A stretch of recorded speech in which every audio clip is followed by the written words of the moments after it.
Folks, we're officially there. We're officially in the home stretch to the holidays. Do you guys have like dramatic Thanksgiving plans, preparations, trips, anything particularly, like a giant 100-pound turkey you're ready to deep fry and light your house on fire with next week? I mean, I'm getting on a plane with a 3.5-year-old on Wednesday. So you'll want to light something on fire. Yeah, exactly. I think at this point I've invited over like 3 separate families for Thanksgiving. Ooh. And have not given any thought to what I am actually cooking. So they may be coming over to like, I don't know, KFC or something. Chinese food. That's what I It's going to be great. If you get KFC right. and you arrange the drumsticks the right way, it looks very traditional. That's right. Some bib lettuce just on the side, and everyone has the saddest Norman Rockwell Thanksgiving you could ever imagine. But it's like a tiny Norman Rockwell, like a third scale. That's right. Yeah. Just a tinge of sadness just like surrounds all the conversation. We all have some cranberry juice. It's fantastic. I love it.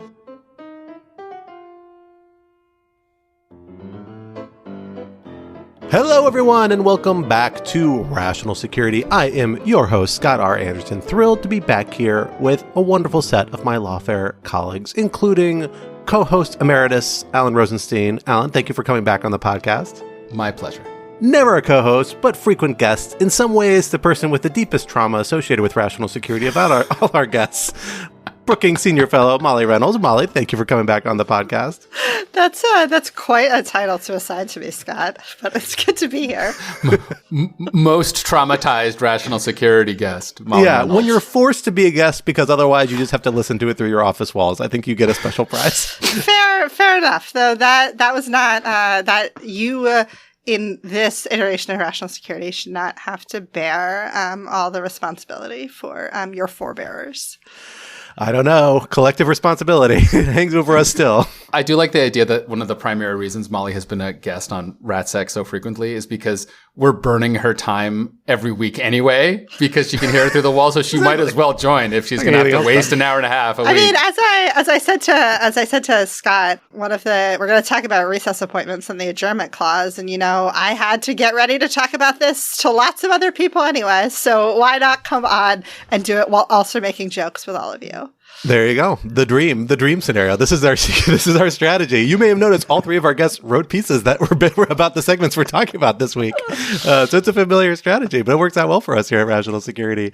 And we're thrilled to have, making their Rational Security debut, Chris Mirasola, law professor at the University of Houston, former Lawfare Cub, if I'm recalling correctly. I think even when I was here, my first year was like your last year as a Cub, something like that. But you have come full circle now, fully in the ivory tower. And thrilled to have you back as a contributor and podcast guest. Chris, welcome to the podcast. Thank you very much. Jack Goldsmith is very good at not letting you get away. Yes, he gets his hooks in you very carefully. He gets his suspender straps, which we learned recently he wears regularly, which is great, wrapped around your arms, and you can only get like 3 feet away, and then it snaps you right back. That's right. Yeah, it's dangerous. Well, we are thrilled to have you here because, among other things, you have been doing some great writing for us and some great commentary on some cutting-edge issues that have arisen with our incoming new presidential administration led by former president and president once again, Donald Trump, who's back to his old familiar ways in presenting a lot of novel and interesting legal questions, primarily on social media, Truth Social this time, not Twitter, unlike a few years ago. But he's presented a lot of questions already. And Chris, we're thrilled to have you here to help us dig through a few of them along with Alan and Molly. So let's get started this week. For our first topic, troops, there it is. That's for you. That one was for you, Alan. President-elect Donald Trump raised eyebrows this week when he suggested that he intended to declare a national emergency and use U.S. soldiers to implement his planned deportation of undocumented migrants from the United States, the first of many potential domestic uses of the military some fear he will pursue. But does the president have the authority to use the military in this way, and is another national emergency really necessary? Topic 2, break it till you make it. Some have expressed serious doubt as to whether the incoming Trump administration's flurry of highly controversial nominees for senior government positions will be able to successfully make its way through even the Republican-held Senate for its advice and consent. But doing so may not be necessary, as Trump's allies are reportedly exploring a legal scheme by which he can use a never-before-used authority to adjourn Congress to force the Senate into an extended recess, and then appoint his preferred nominees as recess appointments, among other potential strategies. How plausible is this legal theory? And what role is it likely to play in Trump's confirmation strategy?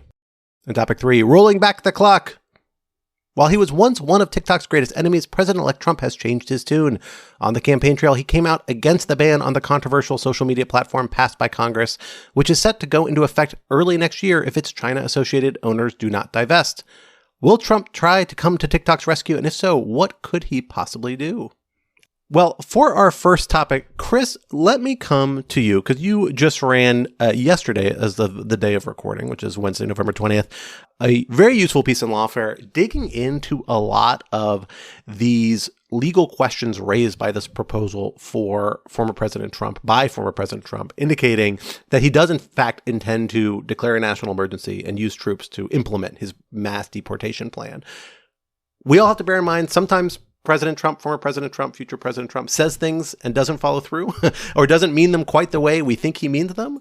So we have to take that with a grain of salt. And I think his primary confirmation of this was simply tweeting or whatever the Truth Social equivalent of, in all caps, true over a rumor that somebody else put forward. I think it's called lying, actually. I think that's the technical term for posting on Truth Social.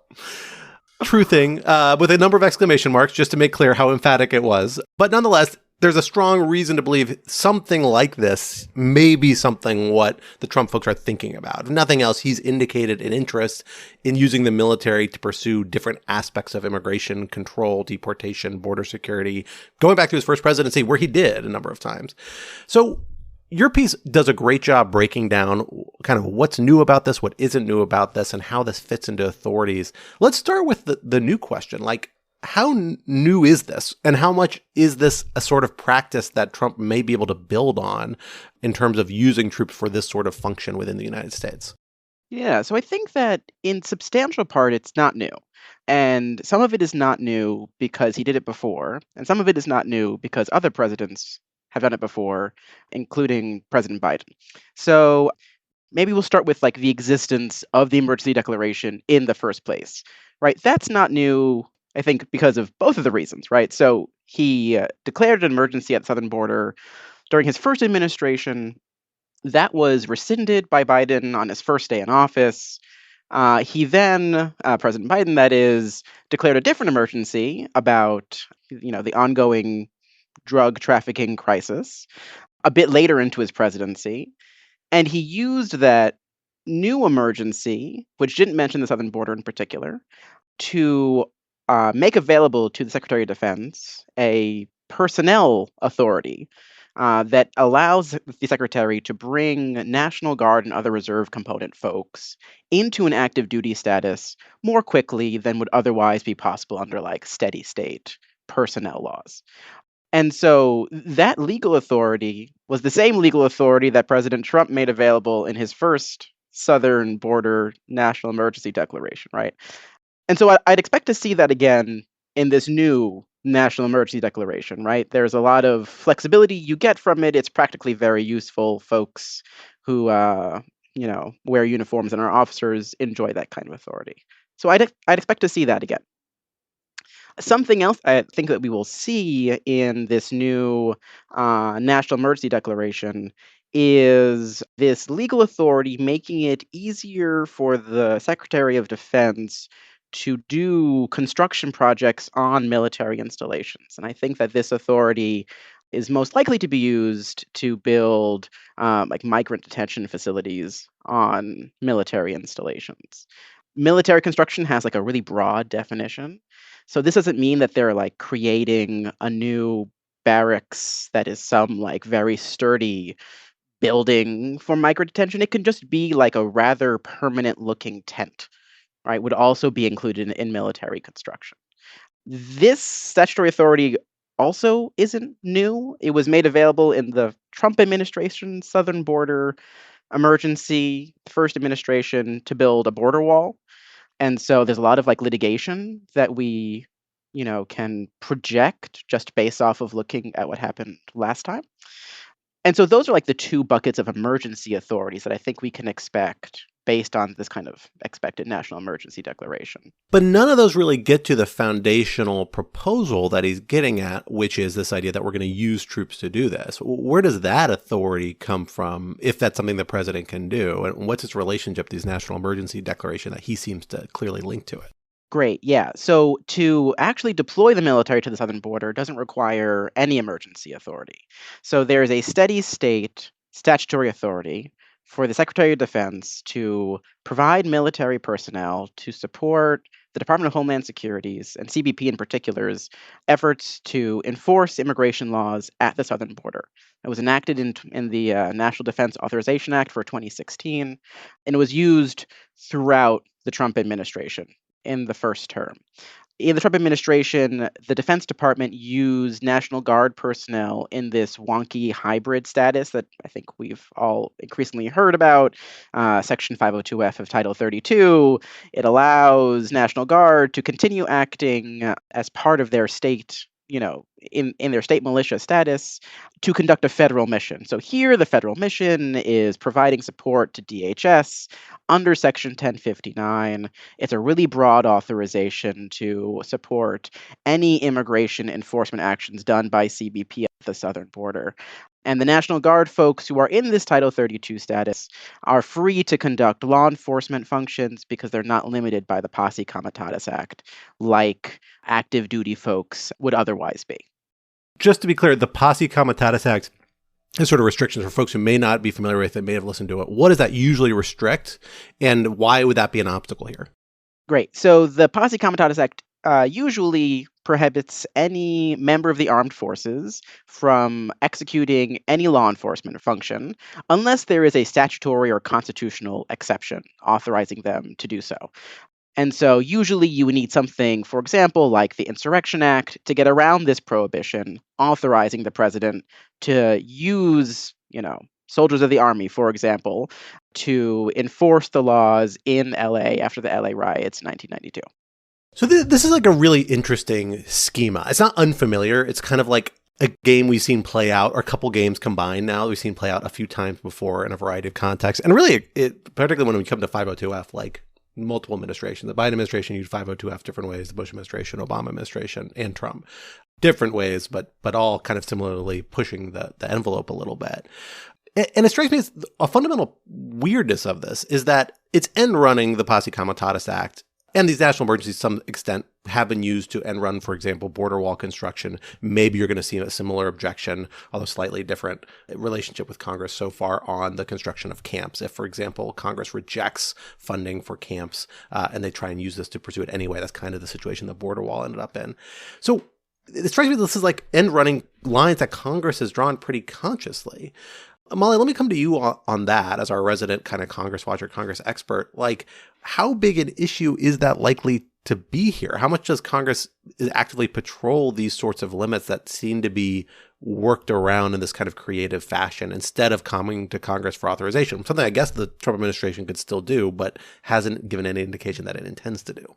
Yeah, it's a good question. I think there are sort of two ways to think about it. One is how much opposition is there from congressional Republicans to any number of things on the table here?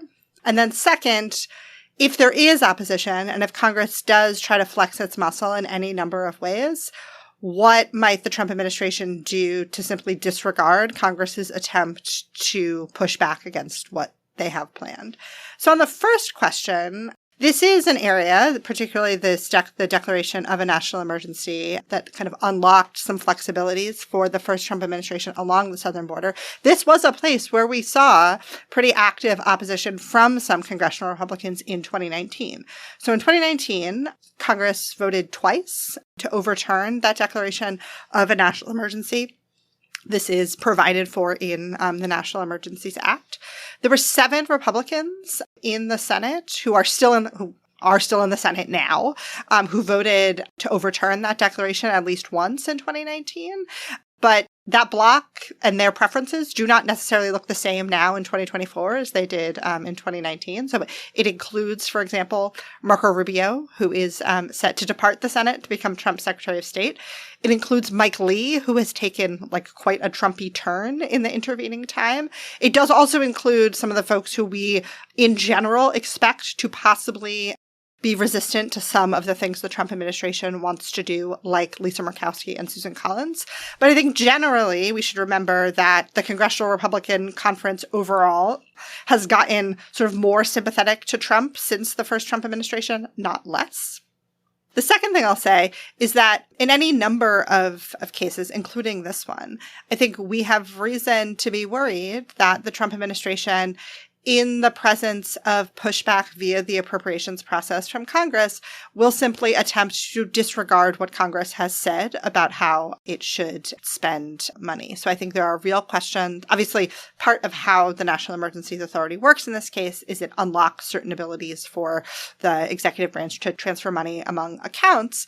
But there are real questions about how far the executive branch plans to push the bounds in terms of impoundments, which are not legal under the Impoundment Control Act. But I think there's been strong telegraphing that there are folks in sort of Trump world who believe that that act is unconstitutional and may well try to take actions that would tee up a constitutional challenge to it. So I think that like this is a case where, particularly when we're thinking about Congress's ability to constrain the president via the appropriations process, that the strategic response from the Trump administration may well be different and much more aggressive than it was in the first Trump administration.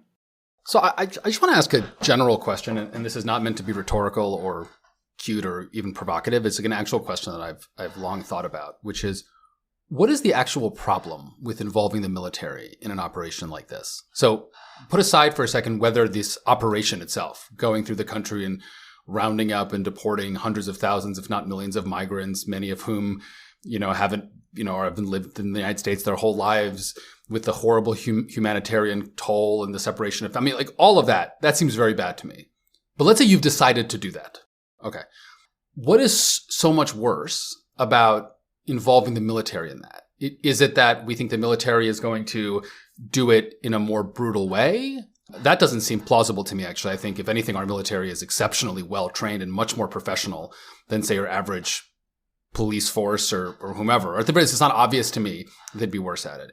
Is the concern that the military, because it's so large, could just allow the government to do more of the thing it wants to do, right? Though then, of course, the question is, why are we giving the president the authority to do the thing at all if we're not giving him the authority to do the thing fully? Or is there some like broader structural point that it's just dangerous in some general way, either for the military itself or for civil relations or for democracy, to have the military involved in domestic duties? Though, of course, the military is frequently involved in domestic duties whenever Congress wants the military to be involved in. So it can't be sort of like a categorical problem. So again, I don't have a strong prior on this, but I feel like the discussion always has this vibe that like the moment the military gets involved, something really, really bad has happened. And I'm just very curious, especially for your thoughts, Chris, since you've thought about this, I think more than the rest of us, where does that intuition come from? And do you agree with it? Yeah. So I think this one is really tricky because historically, the military has been used for any number of domestic functions, including law enforcement functions, right? Plenty of examples that we could go through throughout history. And I think the idea that the military should have a much more minimal role in domestic governance is relatively new. And as you say, I think the narrative also overstates the extent to which it's true, kind of even outside of the Trump world that we've been living in, right? So, for example, the most recently enacted statutory exception to the Posse Comitatus Act was enacted in 2015, right? Real new. It's to support the Department of Justice in, I believe it's investigating crimes regarding weapons of mass destruction, or CWMD, or something to that effect. So, right, there's been even, I think, relatively recently a recognition that there are particular times when military expertise is needed to respond to domestic threats. And that might include the military doing a law enforcement function.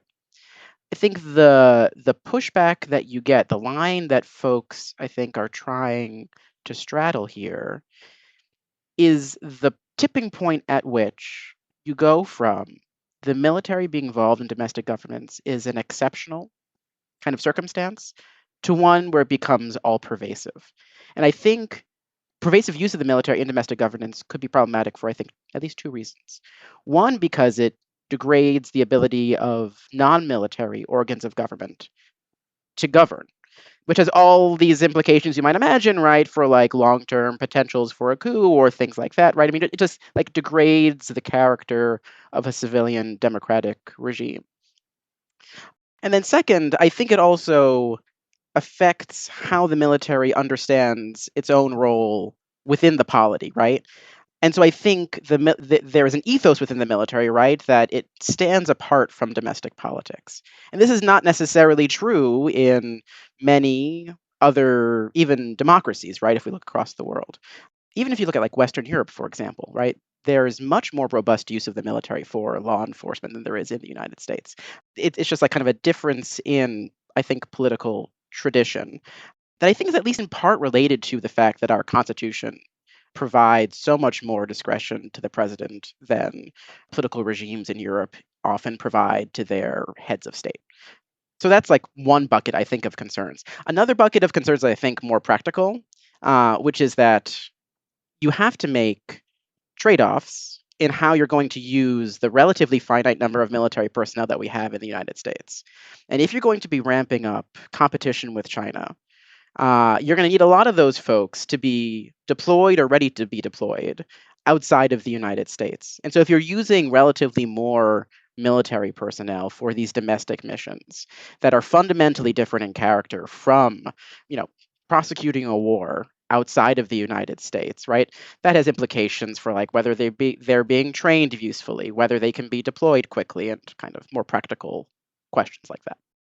Yeah, I mean, I think Chris is obviously much smarter than me on this question, but I think that the other thing I would say is that I think we have to situate this question of like, is the Trump administration going to use the military to effectuate its draconian immigration enforcement policies in the broader conversation about the other things that the Trump administration appears to be thinking about doing in terms of interfering with the traditional relationship between the civilian federal government and the military. So things like, these reports that maybe they want to have some sort of board that might fire a bunch of quote unquote woke generals, or the idea that they want to like take retired folks and try to court-martial them over the withdrawal from Afghanistan. Like there's a whole set of things that I understand we have reason to be concerned about in terms of the Trump administration's plans for doing less than precedented things in terms of setting policy for the armed forces and interfering with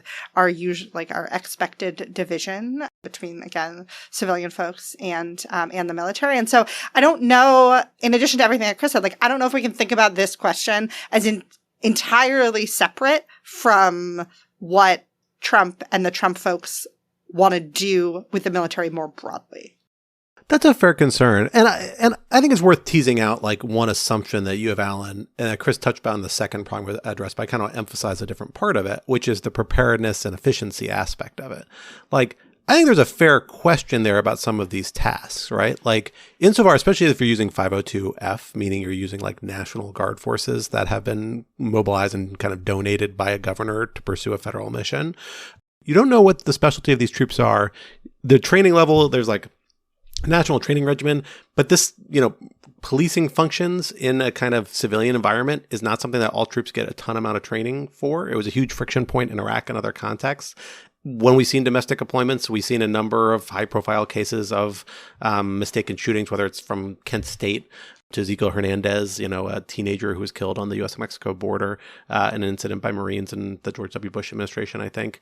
And a lot of this is because they're people trained to operate in a combat environment, and then translating over to a very different environment with different set of assumptions. And by the way, one of those set of assumptions is that the people you're dealing with here have constitutional rights. that are supposed to restrict what the federal government can do to them. And using the military is not an exception. It's not an escape clause for getting around people's constitutional rights. It's still just part of the federal government. So, I think the concern here is like you're using troops who are maybe trained for other functions and used to operating in different environments, putting them into these mission sets they haven't been fully trained for. Maybe they could be, but they're not currently. And you're doing that in a way that creates all these risks, and the risks are being put most directly on people who the Constitution is supposed to be protecting from exactly that sort of federal action, right? And that's before you even get to the fact that it's scary to have people with guns running around with you, and that chilling effect means that even if you're doing something that is totally legal and legitimate, it has a potentially social effect, psychological effect, much broader, in a way that I think is fine to, it could then find problematic even if the underlying actions themselves are, within the bounds of what we think the federal government could or can't do. And Congress recognizes this. That's why they don't allow uniformed soldiers to be deployed to polling locations, right? Because they're worried about that intimidation factor, except in certain extraordinary circumstances. And so it's like, you could set up the military very differently to do some of this stuff more comfortably. But our current military, I'm not sure, is necessarily set up that way. And the fact that it is novel means those constitutional risk factors and that chilling effect just strike me as potentially much greater than if 20 years from now this becomes more routine and people are much more socialized to it and are used to walking back past soldiers on their way to the voting station or political rallies and no longer find it intimidating like they might now. Chris, let me circle back to you on another aspect of this before we move on, because this is the restraint question. So like Molly pulled out some of the restraint questions that we might get from Congress. And there is this sort of, political pushback. There's the NEA authority angle. There's appropriations and funding questions, something you wrote about really usefully for Lawfare a couple weeks ago as part of a big symposium on domestic deployments that we've put together with our friends from Protect Democracy. So I encourage folks to look at that piece as well. And then there's also like the state component, if particularly you're operating under 502F, which I think is the operating assumption that this is what troops will be operating under. It's the path of least resistance legally for doing what the Trump administration seem to think it wants to do. The big constraints there are the funding question to some extent on the federal side, although maybe that's not as big a barrier as it might seem. And then there's this question of state willingness, volunteering, like the fact that you have red state governors willing to do this, presumably, if it's a Trump administration-backed initiative by a member of their own party. What are the limits of that? Like, what is the risk factor for these governors? Because that strikes me as, to me, always a weak point in this. There's always this assumption they'll be willing to support this effort. And I think that may be true when you're talking about a 2-week or 3-week deployment to Washington, D.C. to monitor protests. If you're talking about a multi-year-long deployment involving putting soldiers armed, serving warrants and capturing and detaining people, that's a much higher risk profile for governors. So I'm kind of curious how the military thinks about that and how we think governors think about that. Yeah, so I think that there are a couple of reasons to believe that it'll be harder this time around to get governors to provide their National Guard for this kind of mission. I think that's true for a few reasons. One is because there are already a lot more National Guard deployed to the southern border in their state status outside of any federal mission, right? So for a number of years now, right, we've had the Texas National Guard deployment in a state status to the border. A number of states have provided, anywhere between a literal handful to like a couple hundred of their own National Guard to support those missions. And that's in addition to the National Guard that they are generally unwilling to provide because, listen, wildfire season comes around every summer, right? And if you are literally any Western state, and now apparently any state on, the Eastern Seaboard as well, you're going to rely on them for all wildfire operations. That's like incredibly intensive from a personnel perspective. There are, hurricane response, like you name it, right? There's the number of emergencies that governors rely on the National Guard for has just increased from where we were at during the first Trump administration. So I think like that's one reason to believe that like this is going to be a harder lift than last time. And then second, there's also like a higher risk profile, right? These missions, if they are going to be as law enforcement heavy as, we seem to think they might be, if I'm a governor, even if I'm like a governor of a state that's, even if I'm a Republican governor that's relatively amenable to this kind of program, these folks remain in a state status and they're going to be responsible to me. And so I have more concerns about, chain of command and violations of, state codes for military justice that these folks are going to be responsible to. And it's just like a lot more operationally tricky than it is to have someone standing with binoculars a couple hundred, whatever it might be, 50, 60 miles from the border, calling someone at CBP saying like, hey, I see someone, right? That's very different from having that person go out and like nab the person and put them into a holding facility. Speaking of creative legal maneuvers that the Trump administration may be considering on multiple fronts, and then Congress may be considering as well, or considering the opposite side of, let's go to the other issue that has consumed headlines over the last few weeks, and that is the flurry of interesting appointments that we have seen from the incoming Trump administration put forward for a number of senior cabinet and near cabinet level positions. This, of course, includes Matt Gaetz for Attorney General, current congressman under investigation previously by the Justice Department, still by the House Ethics Committee. This includes Pete Hegseth, the Fox News commentator for the Secretary of Defense. This includes Tulsi Gabbard, former Democratic congresswoman, and maybe we may see as kind of a harbinger of conspiracy theories for the Director of National Intelligence. Matthew Whitaker just got nominated for the Ambassador to NATO position, former acting Attorney General, for folks who haven't been looking at social media in the last 10 or 15 minutes. Dr. Oz, Scott, I want to talk about. Sorry, I forgot about Dr. Oz to head also CMS. RFK Jr. Yeah, I know, and which is awful, but for some It's reason, a national security I know. podcast. you know, I know, still though, I want on the records, I want to say that as horrified as I am by RFK, which I am horrified by, there's something even worse about Dr. Oz, and I can't quite put my finger on it, but I'm just going to throw that out there. He's like actually sold supplements, right? Yeah, I think that's right. All I'll say is it could easily have been Dr. Phil, and so we could be worse off. I much prefer Dr. Phil to Let's Dr. not jump Oz. to conclusions. But coming back to the topic at hand, this question of confirmation, there's widespread skepticism as to whether all of these candidates could possibly make it through even a Senate controlled by 53 members of the Republican Party, as the Senate appears to be poised to be come January, the Senate that will actually consider these nominations when President Trump enters office on January 20th. But that may not be necessary. We have seen reports from various corners, seemingly very credible reports, that some people, at least in Trump's camp, are seriously considering the possibility that they will pursue recess appointments. We know former President Trump did get current Majority Leader John Thune to commit as part of the race to become leader to pursue or at least be open to recess appointments. We know there's been topic of conversation, or reportedly been a topic of conversation between him and the Speaker of the House. And there's a question as to whether the Senate might go along with this, kind of essentially waiving its authority to do advice and consent for these nominees, or whether they could be forced to do it by some action between then President Trump and the Speaker of the House. Molly, you've been digging deep into this because this has been probably one of the top news stories in the last couple of days, and it falls squarely in your lane. Walk us through the different scenarios here that we're kind of envisioning about how this could play out, and tell us some of the big legal questions they raise. Yeah, so I think here it's helpful to sort of think about three possible paths. So one is that we basically proceed, quote unquote, as normal. So Trump has announced that he intends to nominate these people. We will, after the new Congress convenes on January 3rd, it is quite customary in that those intervening couple of weeks, particularly for some of the highest profile nominees, for the Senate to get started on confirmation hearings actually before the new president is inaugurated, even though they can't be formally nominated until until President Trump takes office and submits the nominations to the Senate, but they can start sort of considering collecting the documents, holding hearings, that sort of thing. And then the folks would come to the floor for votes in the Senate. Since 2013, nominees to cabinet departments only need a simple majority to end debate. So we're operating in a sort of 51 vote world as opposed to a 60 vote world.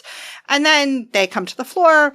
I think the expectation is if we sort of get to that point, most of them, maybe all of them even, would be confirmed. I think it's certainly possible that a couple of them get withdrawn before that happens. That is quite typical for a new president. Usually a president has one or two of their picks not actually make it to the point of getting a Senate confirmation vote because they withdraw.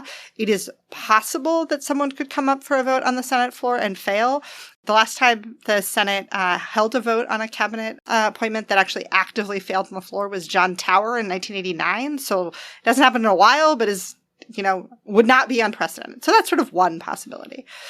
The second possibility is that senators look at kind of the state of play and because I think fundamentally we should think about this whole gambit as like that Trump is testing the loyalty of Senate Republicans. They sort of look at the whole state of play and they say, you know what? We don't want to stand up to Trump, or not enough of us want to stand up to Trump. But also, we don't want to get into some sort of kind of constitutional fight about it. So we're just going to agree to go home, let him appoint these people as recess appointments. So we'll sort of talk more about that, I think, in a second.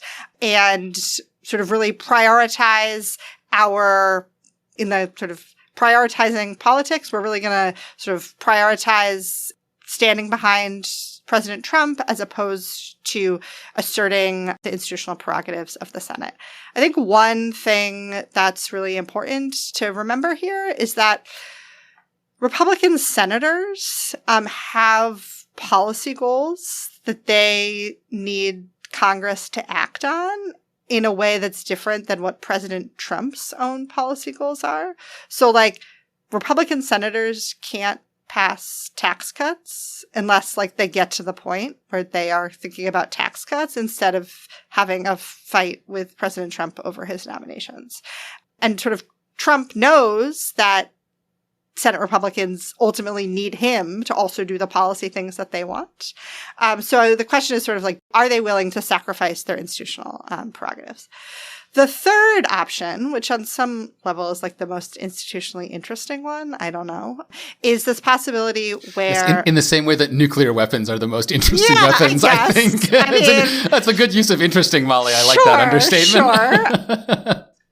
Is the idea that the Senate basically refuses to go along with Trump's plans here.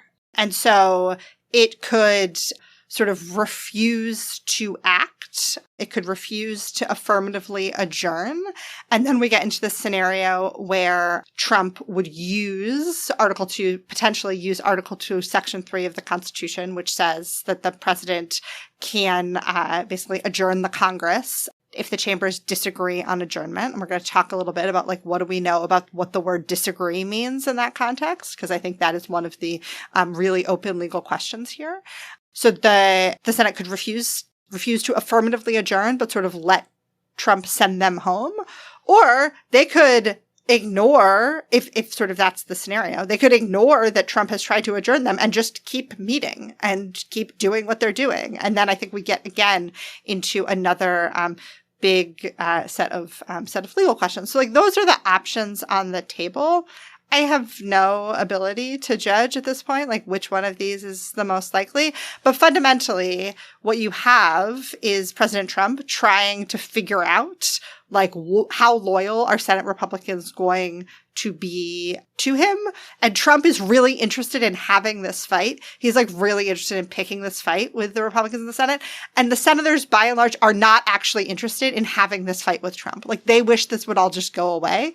And so we'll see kind of to what degree does their I just want this to go away attitude dictate their strategy. But that's basically sort of where I see us. Do they, when the Senate is forced with the choice of voting for nominees that some number of them really don't want to actually vote for, on one hand, versus protecting the institutional prerogatives of the Senate on the other hand, what choice are they going to make? And I just don't know.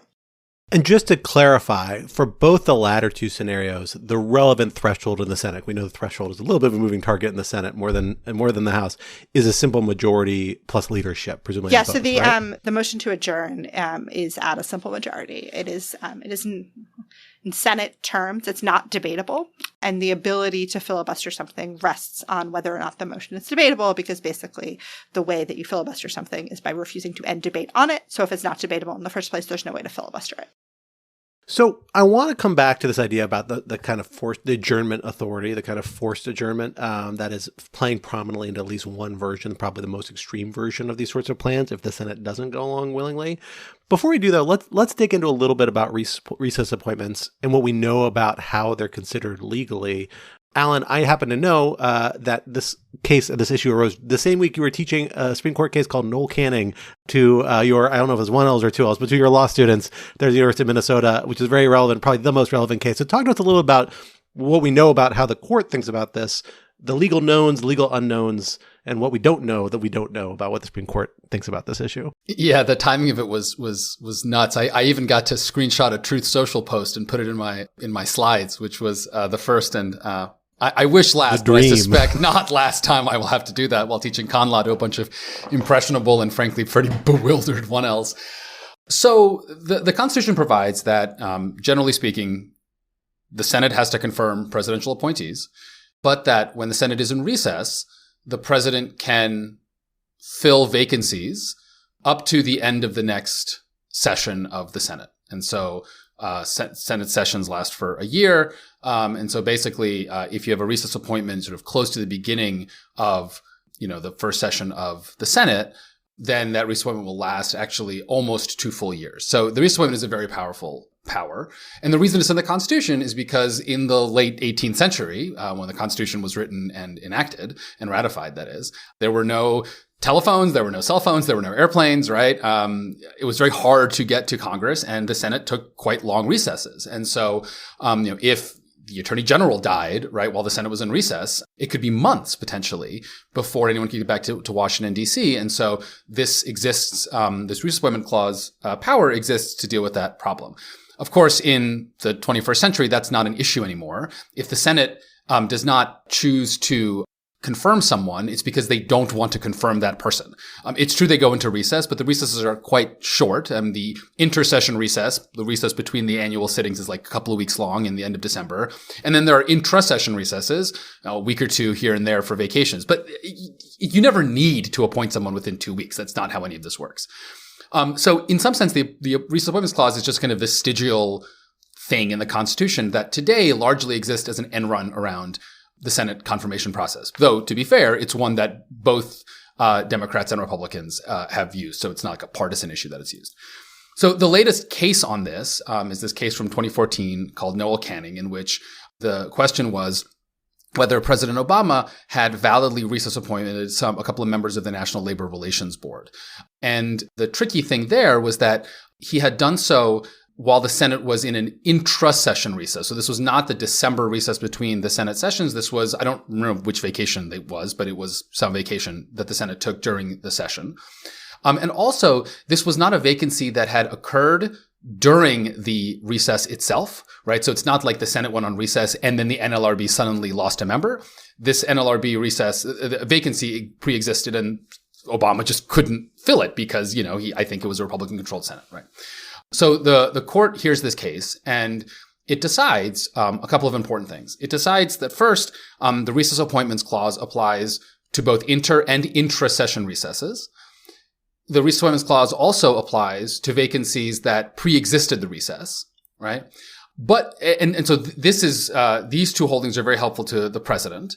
But the court also holds that for purposes of figuring out how long a recess is, quote unquote, pro forma sessions of the Senate count. So a pro forma session is basically where the Senate, during a recess, will gavel in for like 30 seconds and then gavel out. So they're not doing anything, but the purpose of this is because they were formally in session for 30 seconds. The length of the recess that they were in is now not the full 10 days, let's say, that they would have gone on vacation for, but let's say 3 days, and there's a pro forma session, and then 3 days, and then 3 days, right? And the reason it's important is because the court also held that a recess of 3 days is not long enough to trigger the president's recess appointment power. So this all gets very technical, and there's all this interesting originalism and non-originalism historical practice, but the kind of bottom line of Noel Canning is that it's not so much that it empowers the president, though it does. What it really does is that it empowers the president when he can get the Senate to agree with him, to essentially allow the Senate to duck its constitutional responsibility to confirm nominees, because after Noel Canning, the Senate has a huge amount of flexibility in going on recess and then basically saying to the president, do whatever you want while we're on recess. But Noel Canning also importantly gives the Senate a check on that by giving the Senate the ability to go into pro forma session at any time and therefore short circuit that process.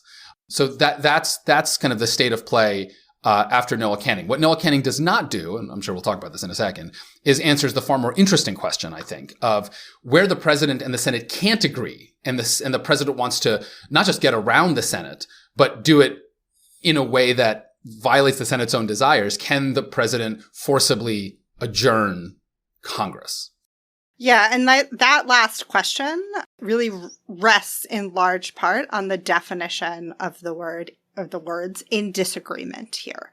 So in the sort of hypothetical that we're entertaining for the new Congress, the House would be okay with this plan. And so that's part of like why you hear about Trump calling up Mike Johnson and saying, in a world where the Senate doesn't want to confirm some of my nominees, will you, the House, vote on a concurrent resolution of adjournment?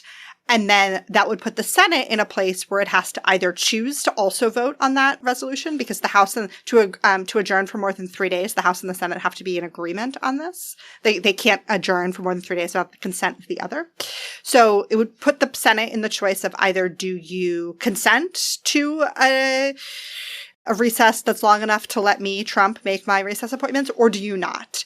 And if the Senate simply does not take action on that adjournment resolution, there is an open question about whether that counts as disagreement, or whether we would have to see the Senate affirmatively vote down a resolution to have that quote unquote count as disagreement. And I think there's a decent argument based on precedents in the Senate that simply the Senate not acting does not count as disagreeing with the House. Because there are all kinds of things where the Senate just doesn't act on something that the House does. And does that mean that like there are ways to go around them because they simply have not taken up the question? Like, I think you can argue no. And so that I think is a place where we would get, and assuming that in that scenario where the Senate does not consent to being adjourned, but the House has, there's this legal question about whether that counts as disagreement. The other thing I would say is that it's also worth noting that the Senate, in a world where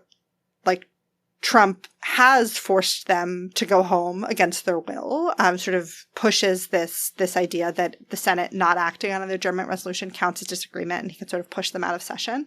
It is also the case that the Senate leadership could simply call the Senate back into session. And so, that would be another place that the majority and the minority leader kind of have the power to confer on that. So that would be another place where we could see the Senate, if it wanted to push back against what Trump is trying to do, that they would be able to, but it all comes back to this question of like, do we actually think that Republicans in the Senate want to push back against Trump?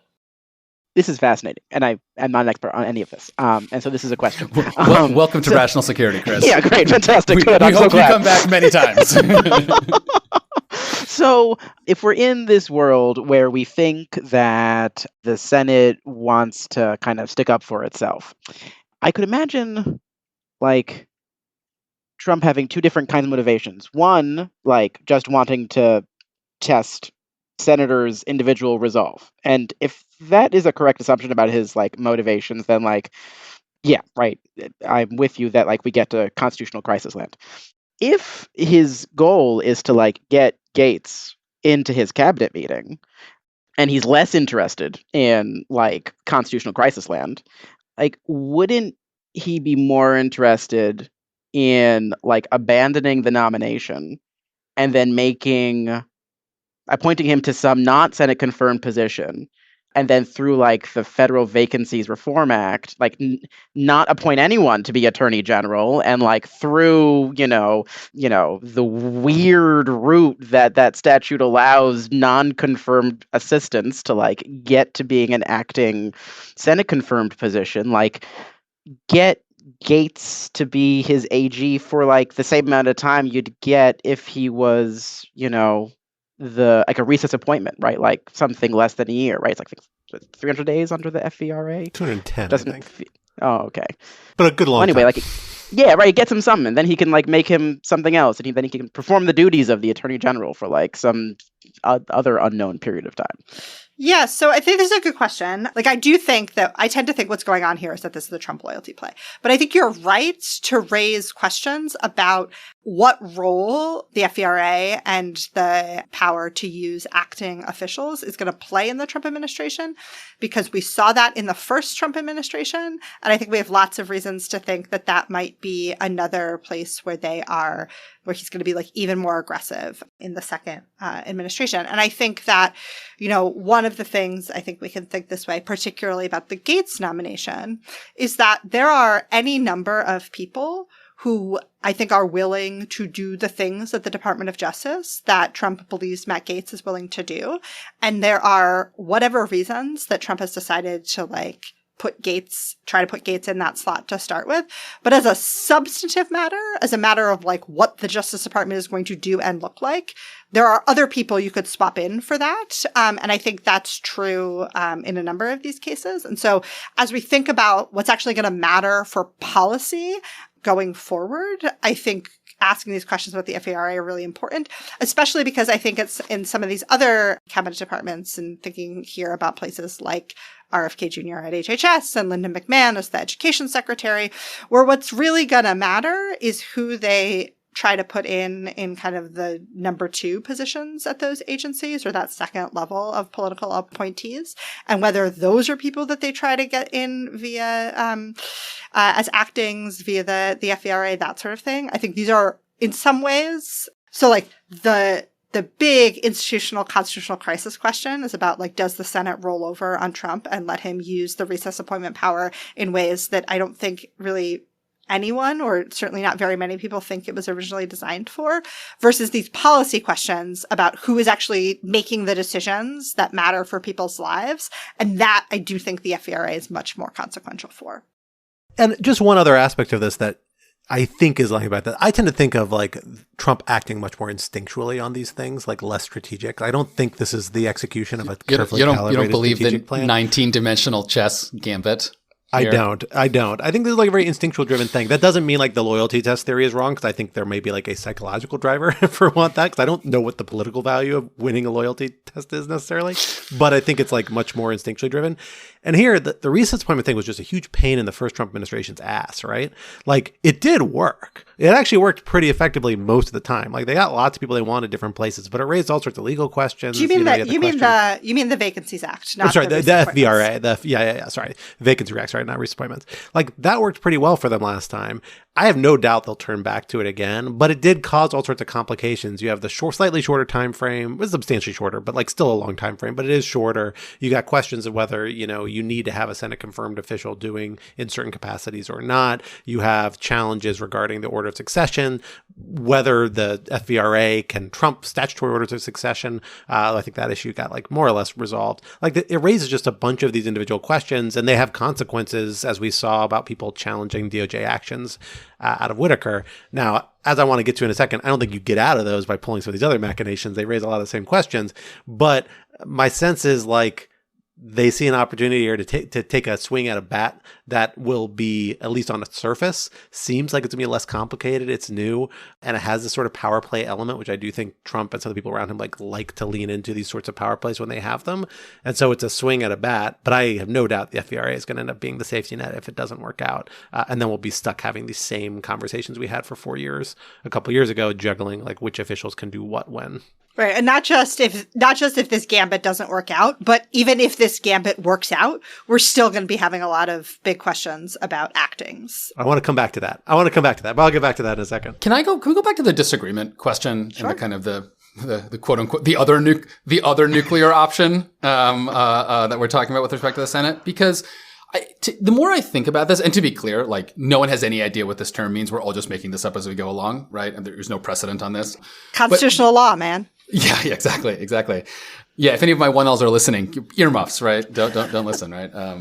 To me, the more I think about it, the more I think that there's kind of a natural reading of this disagreement language that is actually very narrow. And I want to run it by you all, and especially Molly, since you have a much better sense of like the very specifics of recess procedure.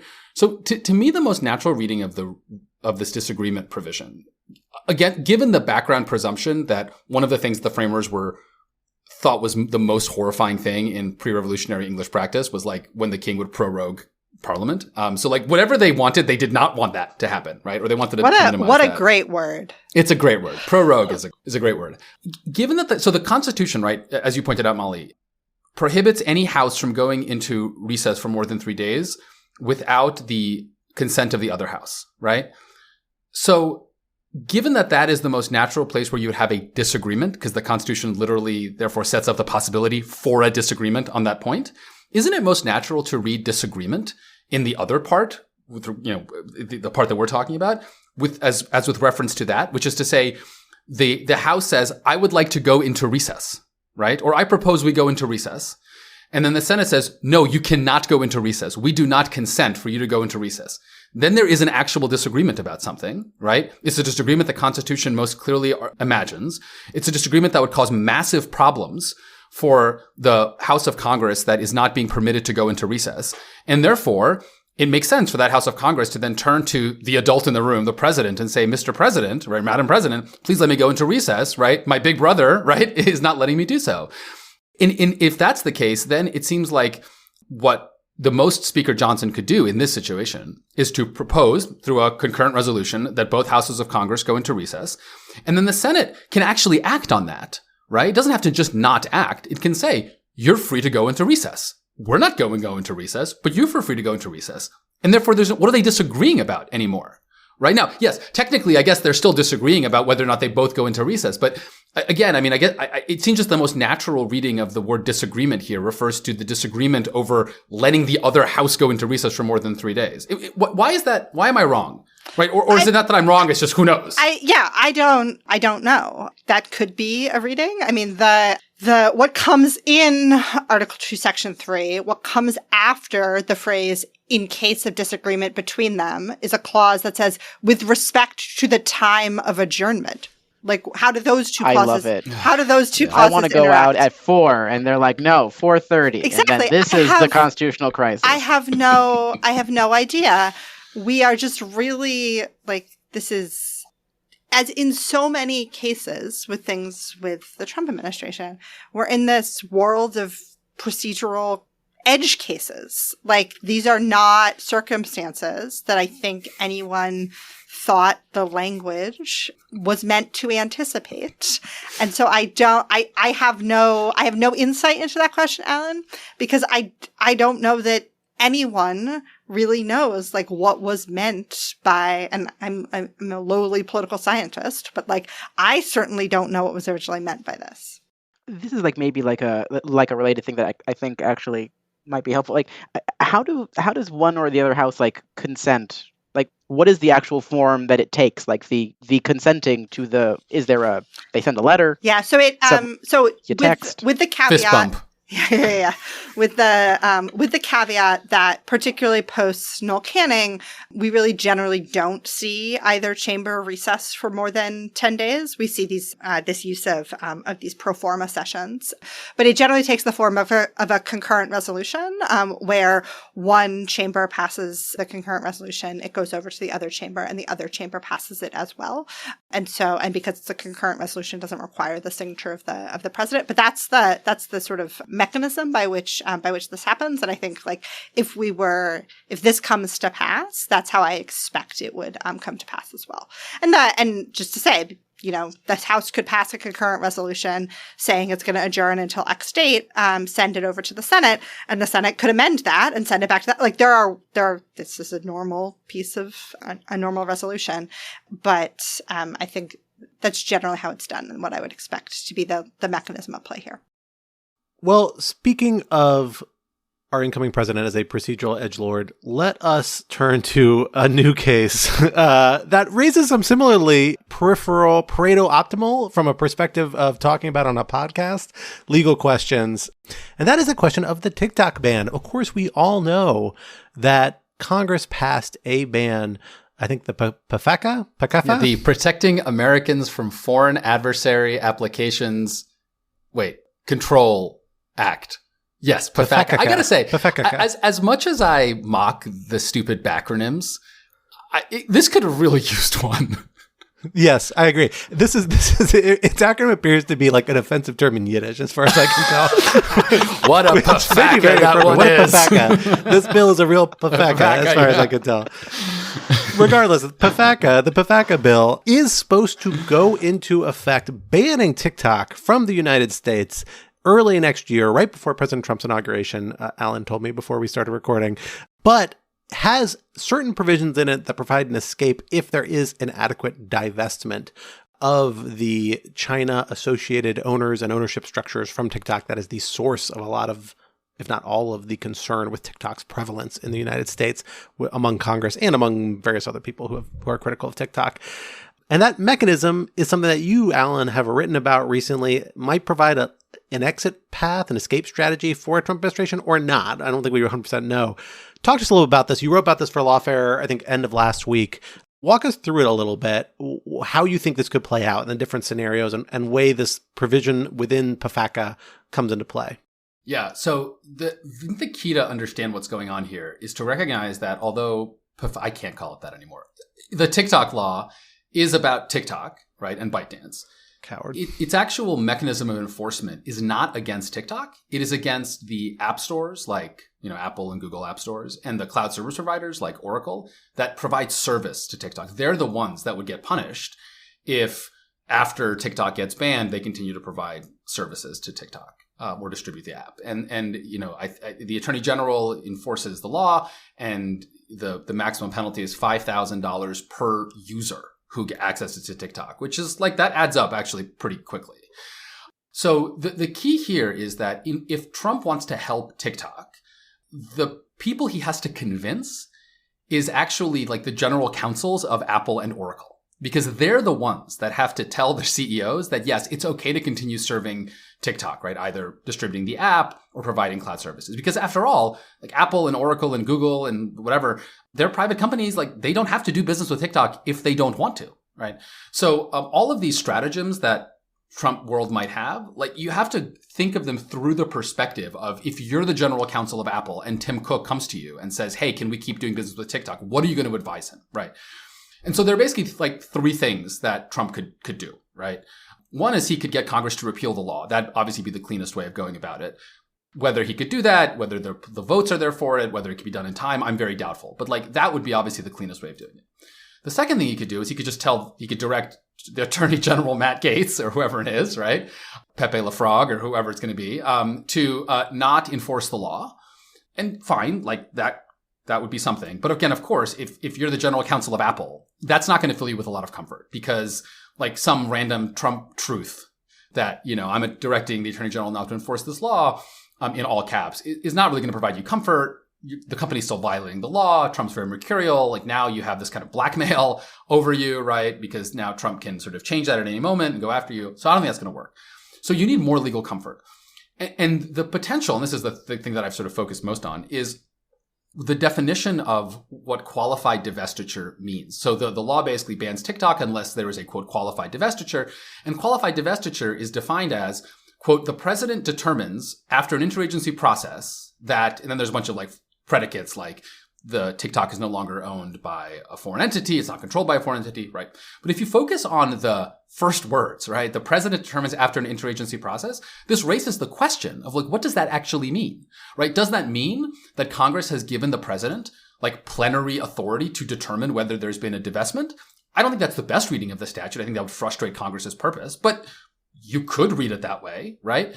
And even if you don't read it that way, maybe it probably at least gives the president some discretion to determine whether or not a divestment is sufficient to satisfy the law's requirements. So one can imagine a situation where ByteDance goes through some motions, it sells something, it reorganizes some other way, in a way that kind of people understand doesn't really solve the problem, but is enough of a fig leaf for Trump to announce that a qualified divestiture has happened, and more importantly, for courts who would potentially have to review this to be okay with that.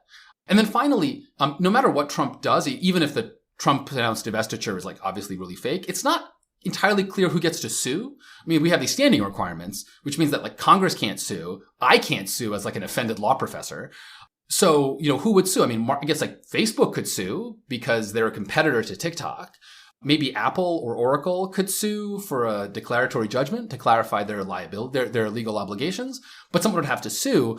So there's all this like legal uncertainty here, but I guess what I keep coming back to it and why I think this is ultimately not going to work, right? At the end of the day, I still think it is more likely than not that TikTok is effectively banned, is because, just to go back to the original point, you have to give enough comfort to the Apples and Oracles of the world for them to continue hosting TikTok. And I just don't see how that happens, right? Given that the law is quite clear, the penalties are quite stiff, and that like the most Trump can do, I think, is create a bunch of legal uncertainty.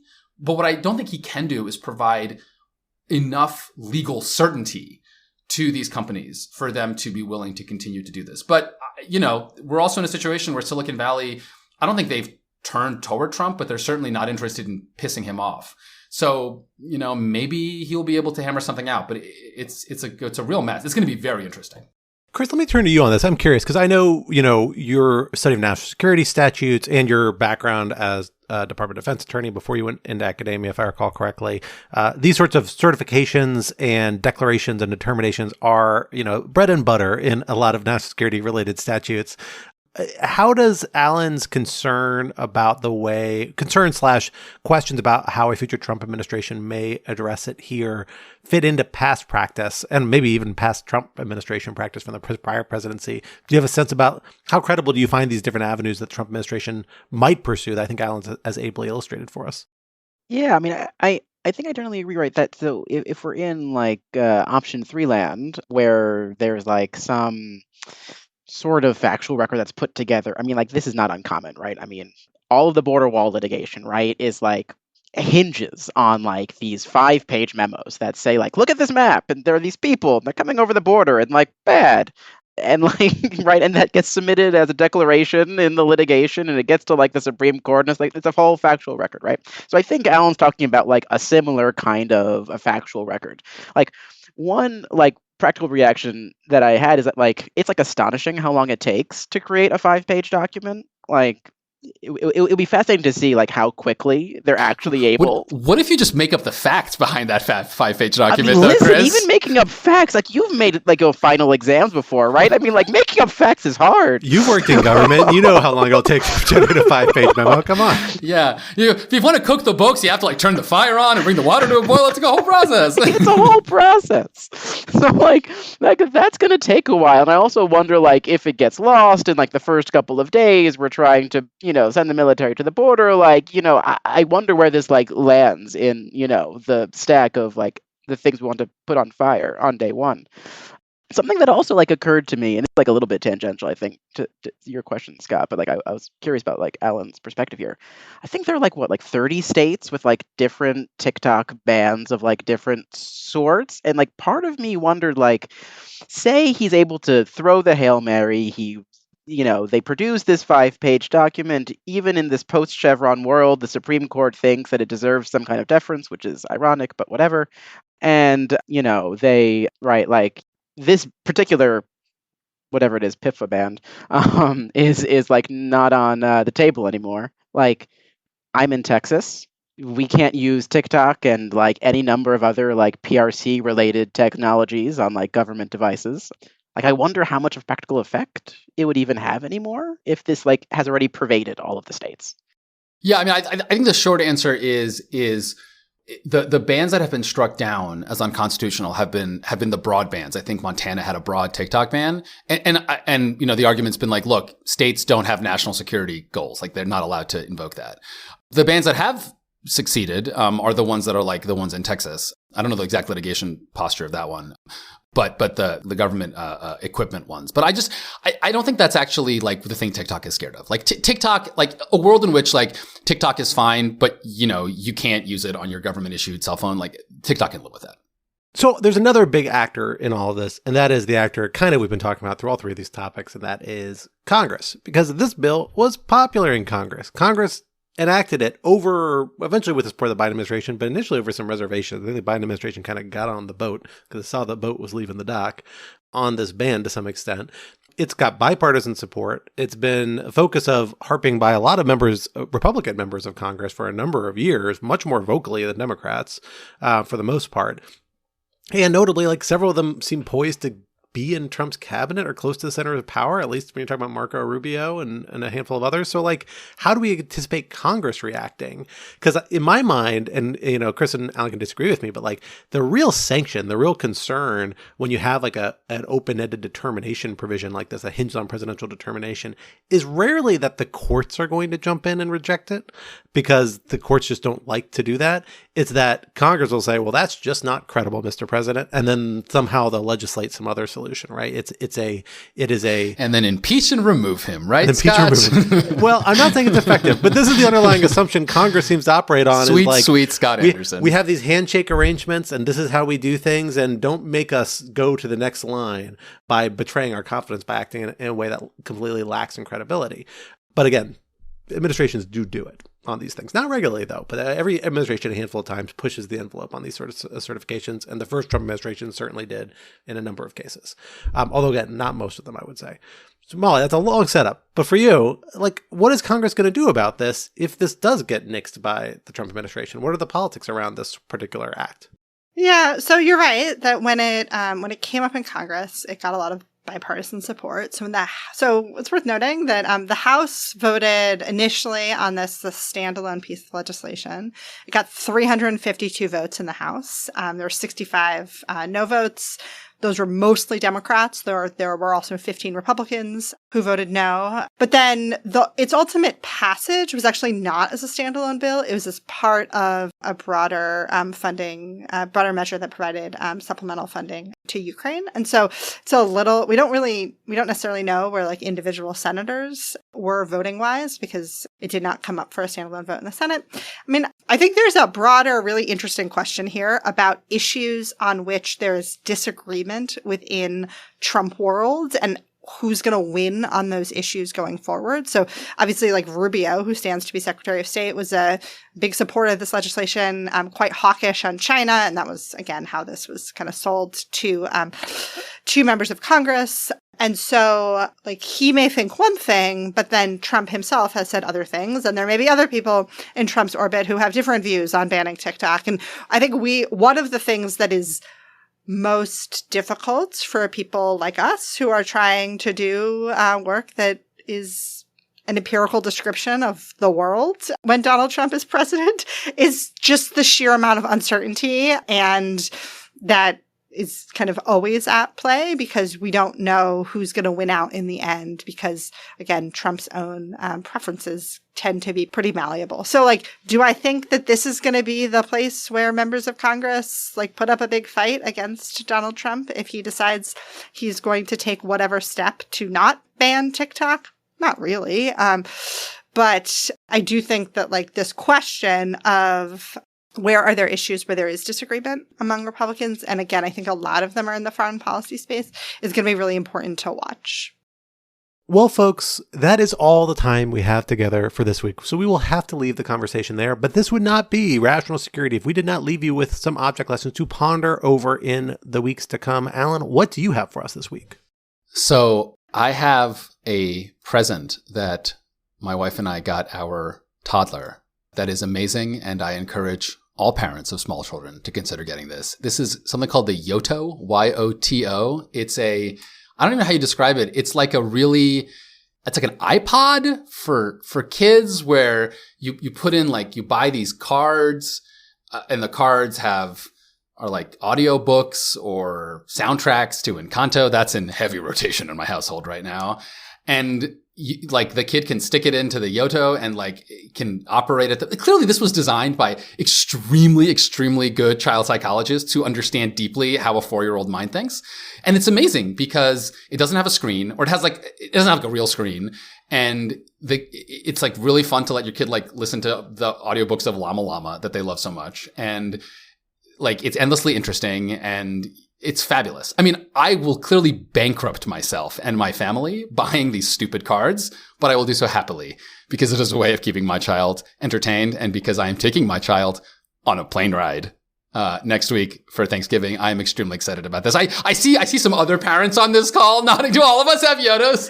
I think they're all positive. Noah, right. Our audio engineer, is also coming in here. Alan, do you know about the Yoto's OK to Wake feature? Amazing. I have heard of it. So we already have a different device that has an okay to wake feature. What I need to figure out, I haven't like fully set this thing up. I need to figure out if there's a volume control and also if there's a yes.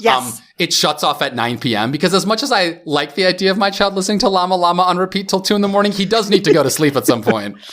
There is an app. Do you have the app? Scott, I haven't I'm sorry. like We can do properly this set up forever. the app. Okay, you have to download the app.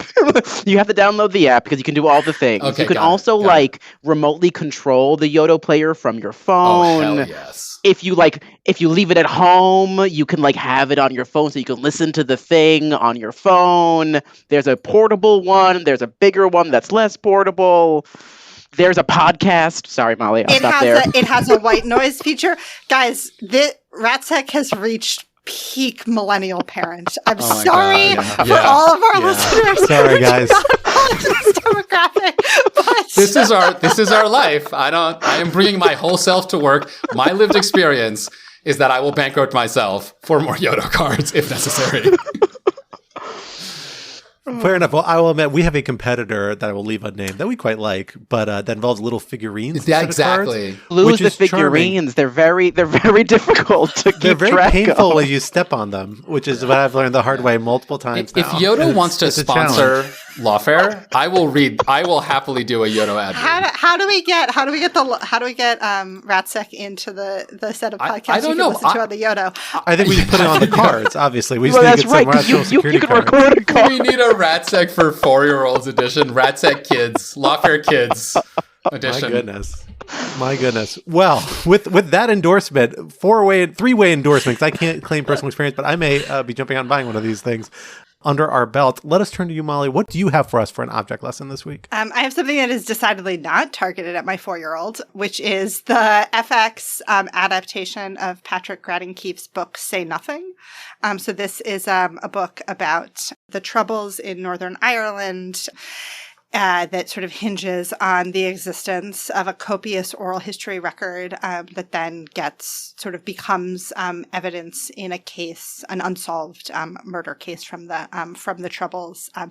I am not the only Patrick Radden-Keefe superfan in the Lawfare cinematic universe, so I think probably other people have talked about his work as object lessons before, but it has recently been adapted as a 9-part series for FX, and it is extremely well done, and it's not easy to watch, but I recommend it.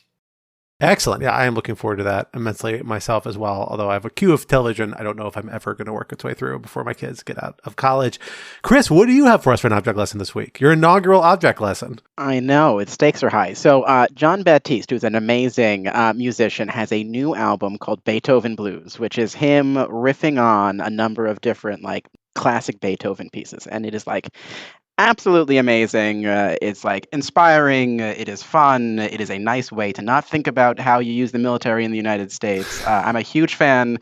My son is slightly less of a fan. I put it in the car yesterday and he was like, "Where's Elsa? What more Elsa?" But if you're not a 3.5-year-old, I think it's fantastic.